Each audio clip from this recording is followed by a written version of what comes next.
तो अल्लाह बहुत खुश होते हैं और कहते हैं कि मेरा बंदे ने गुनाह तो किया, लेकिन वो समझता है कि उसका कोई रब है जो गुनाहों को माफ़ करता है, तो मैं उसको माफ़ कर दिया।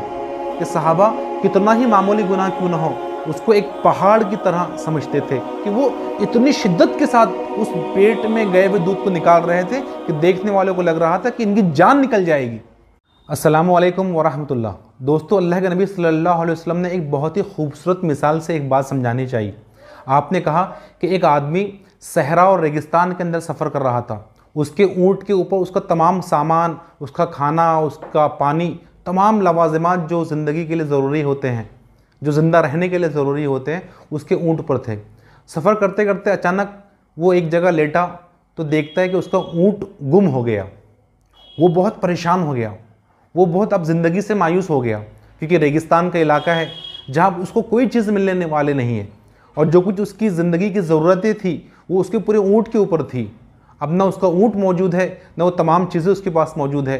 तो वो बहुत मायूस हो गया और मौत का इंतज़ार करते करते एक जगह लेट गया, सो गया।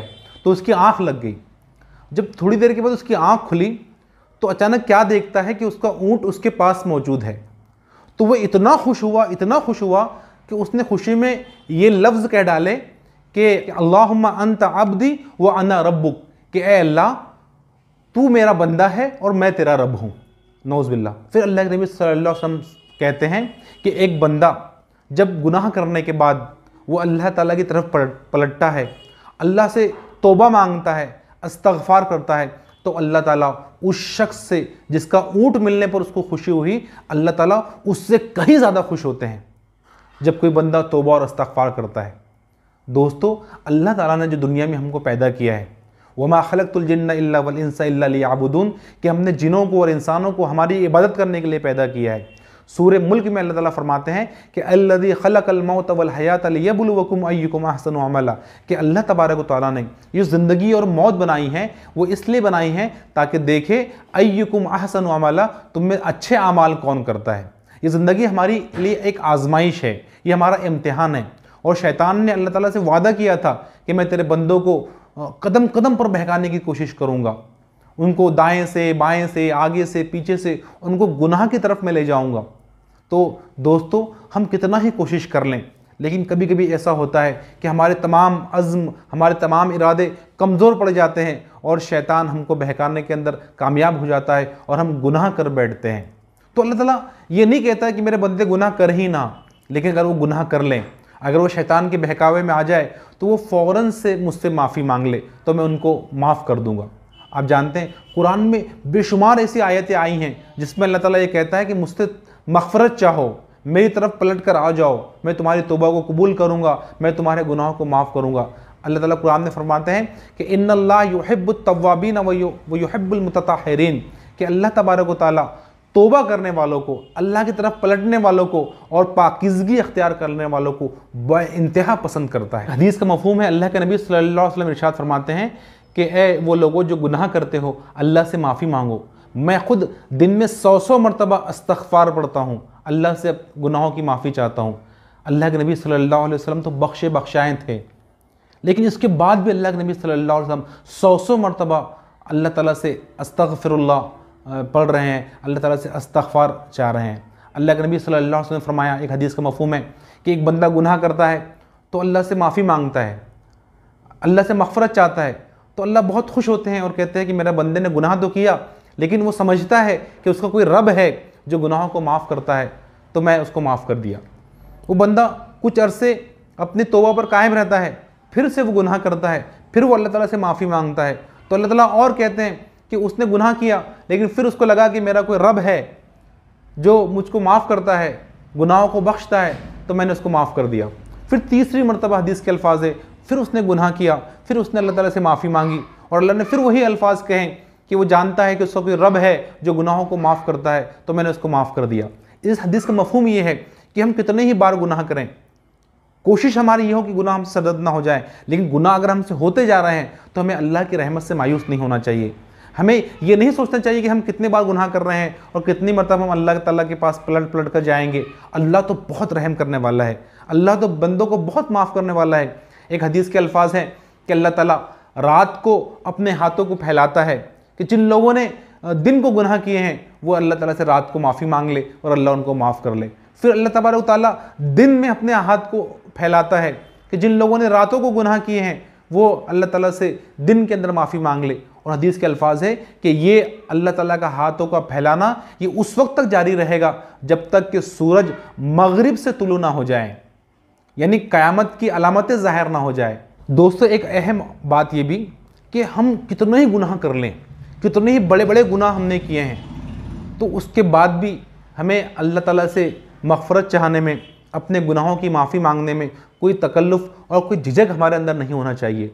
आप जानते हैं अल्लाह के नबी ने एक पुराने वक्तों की कौमों का एक वाक़या सुनाया कि एक शख्स ने 99 कत्ल कर लिए थे, और जब किसी आलिम के पास गया, राहिब के पास गया और उससे कहा कि क्या मेरी तौबा कबूल हो सकती है, क्या मेरे गुनाह माफ़ हो सकते हैं, तो उस आलिम ने इनकार कर दिया और कहा कि नहीं हो सकते। तो उसने फिर उसको भी कत्ल कर दिया, 100 कत्ल कर दिए। फिर दोबारा वो दूसरे आलिम के पास गया तो फिर उससे भी उन्होंने कहा, तो उस आलिम ने उससे कहा कि हाँ तेरे गुनाह माफ़ हो सकते हैं। एक तफसीली वाक़या है। तो बहरहाल अल्लाह तबारक व तआला ने उस शख्स को भी माफ़ कर दिया जिसने 100 लोगों को कत्ल कर दिया था। अल्लाह कुरान में फरमाते हैं कि या इबादियल्लज़ीना असरफ़ू अला अनफुसिहिम ला तक़नतू मिन रहमतिल्लाह इन्नल्लाह यग़फ़िरुज़्ज़ुनूब जमीआ, कि ए लोगों जिन्होंने अपने नफ्स के ऊपर जुल्म किया है, ज़्यादती की है, तुम ला तक़नतू मिन रहमतिल्लाह, अल्लाह की रहमत से मायूस मत हो जाना, अल्लाह तो तमाम गुनाहों को माफ़ करने वाला है।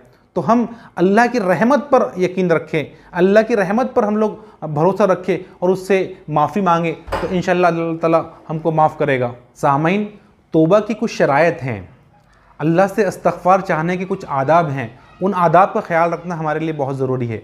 सबसे पहले ये कि जब भी हमसे गुनाह हो जाए तो तौबा अगर हमको करना है तो पहला काम हम ये करें कि उस गुनाह को छोड़ दें, गुनाह को छोड़ दें।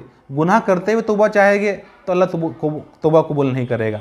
दूसरा जो उसकी शर्त है कि हमें उस गुनाह के ऊपर बेइंतहा अफसोस होना चाहिए, नदामत होना चाहिए, हम गमज़दा हो जाना चाहिए कि ए अल्लाह कितना बड़ा गुनाह मुझसे हो गया, कितना बड़ा मैंने तेरी नाफरमानी कर ली। वो गुनाह भले कितना मामूली सा क्यों ना हो, लेकिन बहरहाल गुनाह बहरहाल अल्लाह की नाफरमानी होता है। तो अल्लाह की नाफरमानी तो एक बड़ी ही चीज़ होती है। तो हमें हर गुनाह करने के बाद बेइंतहा अफसोस और नदामत होना चाहिए। सहाबा के बारे में आपने सुना होगा कि सहाबा कितना ही मामूली गुनाह क्यों ना हो उसको एक पहाड़ की तरह समझते थे। लेकिन दोस्तों, आज हमारा मामला ये है कि हम बड़े बड़े गुनाह कर लेते हैं, लेकिन हमारे ऐसा लगता है कि बस एक मक्खी बैठी थी हमारे नाक पर, हमने उसको उड़ा दिया। कुरान में अल्लाह ताला फरमाते हैं कि वल्लज़ीना इज़ा फ़अलू फ़ाहिशतन औ ज़लमू अनफुसहुम ज़करुल्लाह, कि ये वो लोग हैं कि जब कोई बुरा काम कर लेते हैं, गुनाह कर लेते हैं या अपने नफ्स पर जुल्म कर बैठते हैं तो ज़करुल्लाह, फ़ौरन से उनको अल्लाह याद आ जाता है। यहाँ ये नहीं कहा गया, बल्कि यहाँ तो गुनाह करने वालों की तारीफ़ की गई, यानी वो गुनाह करने वाले कि जब उनसे गुनाह हो जाता है तो वो अल्लाह को याद कर लेते हैं। मोमिन के से ये तवक्कुल अल्लाह ताला नहीं रखता है कि वो गुनाह करे ही ना, बल्कि अल्लाह तो ये तवक्कुल रखता है कि गुनाह तो करेगा, लेकिन जैसे ही वो गुनाह करेगा फ़ौरन से मेरे तरफ पलट कर आएगा, उसको नदामत होगी, उसको अफसोस होगा। दोस्तों, एक बच्चा कोई गलती कर बैठता है तो माँ बाप के दिल में उस वक्त उसके लिए बहुत रहम आ जाता है जब उस बच्चे को अपने किए पर अफसोस हो। एक मिसाल मैं आपके सामने देना चाहता हूँ। हज़रत अबू बकर रज़ियल्लाहु ताला अन्हु के पास एक मरतबा एक दूध पेश किया गया, वो दूध आपने पी लिया, लेकिन अचानक बाद में आपको मालूम हुआ कि वो दूध जो है गलत तरीके से आया हुआ था, वो दूध मतलब हलाल तरीके से नहीं आया था। तो आप पर एक अजीब कैफियत तारी हो गई। फिर आप ये हलक में उंगली डाल डाल कर आपने, हदीस की किताबों में आता है कि एक एक कतरे को उल्टी कर कर बाहर निकाल दिया। और बहुत तो नाजुक अल्फाज ये है सीरत की किताबों के अंदर, तारीख़ की किताबों के अंदर, कि वो इतनी शिद्दत के साथ उस पेट में गए हुए दूध को निकाल रहे थे कि देखने वालों को लग रहा था कि इनकी जान निकल जाएगी। हालांकि जब उन्होंने वो दूध पिया था तो उनको मालूम नहीं था कि दूध किस ज़रिए से आया हुआ है, गलती से और भूल से पी लिया था, लेकिन इसके बाद भी इतना नदामत और इतना अफसोस उनको हुआ था। तो पहली शर्त तो ये है कि हम गुनाह जिससे हमको तौबा करना है उस गुनाह को हम छोड़ दें। दूसरी शर्त यह है कि उस पर हमको नदामत हो, उस पर हमको अफसोस हो। और तीसरी शर्त यह है कि आइंदा गुनाह ना करने का हम एक मुसम्मम और एक पक्का इरादा करें। ये तीन शराइत पूरी होना बहुत ज़रूरी है, तो उस वक्त अल्लाह ताला हमको माफ़ करते हैं। लेकिन एक और बात, और बेहद अहम बात मैं आपसे कहना चाहता हूँ, एक और शर्त उसके अंदर ऐड हो जाती है।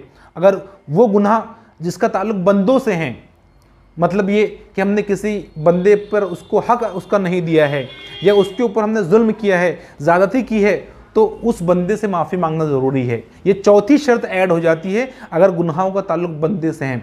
तो अल्लाह ताला भले हमने 3 शराइत को पूरी कर लें, लेकिन चौथी शर्त अगर हम पूरी ना करेंगे कि अगर हमने ऐसा गुनाह किया कि जिसका ताल्लुक बंदे से है, हमने किसी का हक नहीं दिया, बहनों की विरासत हमने नहीं दी, किसी की ग़ीबत हमने की, किसी पर जुल्म किया, किसी के माल को हड़प कर दिया, किसी की तहकीर की, किसी की मजाक उड़ाई, किसी के दिल को दुखाया, किसी को नाहक मार दिया, तो ये तमाम गुनाह ऐसे हैं कि जब तक कि हम उस बंदे से माफ़ी ना मांग ले, अल्लाह भी उसको माफ़ नहीं करेगा। तो दोस्तों, गुनाहों तो सबसे होते रहते हैं, कब किसकी मौत का फरिश्ता आ जाएगा ये बता नहीं सकते हैं।